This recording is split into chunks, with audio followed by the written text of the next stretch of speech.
Hi, good day. Please introduce yourself.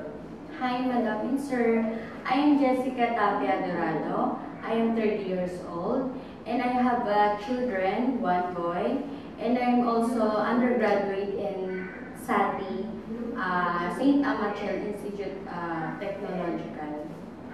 Why do you want to work in Hong Kong? Hi, Madam and Sir. I want to work Hong Kong because I want to earn money for my family, also my father and my son to going school in the future. Do you have working experience abroad as a domestic helper? Yes, Madam and Sir, I have a working experience. The first work experience in 2019 in Qatar. I'm staying in 2 years and 6 months. And also the second is Kuwait. Going to stay in 2 years and 3 months. What are your duties and responsibilities to your employer? My responsibilities and duties, cook, feeding the children, washing clothes, all the dishes, iron, and sometimes I make cleaning garden, also car wash.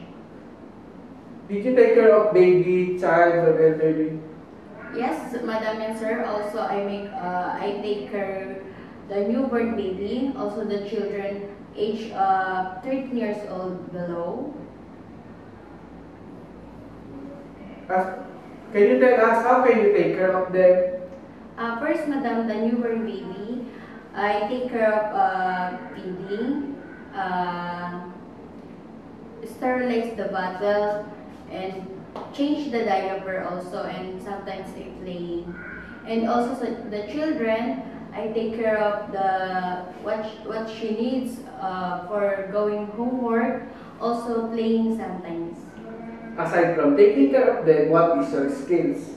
My skills, I make cook the Filipino dishes, also the Arab dishes, and I want to learn how to cook Chinese food. What are the traits necessary to be a good domestic helper?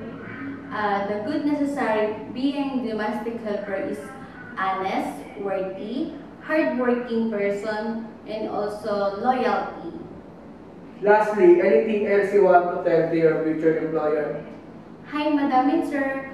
Hope to selected me as your domestic helper because I am a loyal, worthy, trusting, and hardworking person. I hope to see you soon in Hong Kong. Thank you, Madam and Sir.